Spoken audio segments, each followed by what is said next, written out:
Cet événement, il est important parce qu'il nous permet de bien valoriser, de bien montrer les travaux de la Fondation. Vous avez vu des très beaux projets d'étudiants. Ils sont incroyables, ils vont complètement au bout de ce qu'ils ont envie de faire. Ils y vont, ils se donnent à corps perdu, ils font ce que j'appelle oser l'avenir. Et cette soirée, elle était sous le patronage de Madame Claudie Aimuret, qui est une personne absolument incroyable, avec ce soir son projet de village sur la Lune. ST est très fier de soutenir la fondation INP. C'est important d'accéder à l'INP, bien entendu, directement à travers les écoles, mais aussi à travers la fondation, qui va élargir la vision en termes de recherche, en termes de projets environnementaux, en termes d'aspects sociaux aussi, pour aider les étudiants.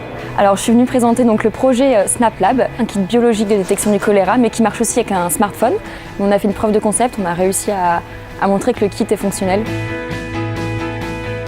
Donc le projet Enercoal, ça consiste à mettre en place un micro-réseau électrique autonome sur une petite île qui s'appelle Pulau Atamin en Indonésie.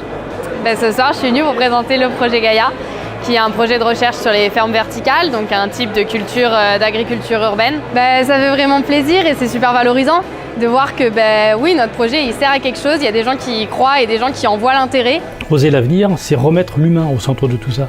C'est dire, mais tout ce que vous faites, c'est magnifique. Alors on vous encourage, vous osez l'avenir. Vous ne vous contentez pas du quotidien, de l'ingénieur, vous allez faire quelque chose de différent. Je pense que tout d'abord, quand on est venu voir la Fondation INP, on avait des envies, on avait des volontés, mais on était un peu dans le doute. Et ils ont été super rassurants, ils ont vraiment cru en notre projet, ce qui nous ont fait confiance. Et donc je pense que c'est à partir de là qu'on a su développer et on a su vendre bien le projet, ce qui nous a permis après d'être valorisés comme on a pu l'être ce soir. Donc il faut savoir que la Fondation, c'est quand même notre premier financeur. Donc sans eux, on ne serait jamais parti en Indonésie réaliser le projet.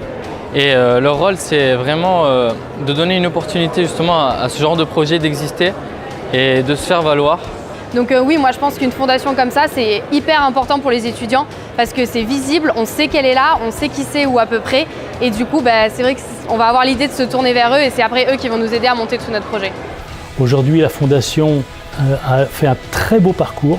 Je voudrais en profiter pour féliciter tous ceux qui ont participé, concouru pour que ce soit un bel événement. Et j'espère que ça a été un bel événement.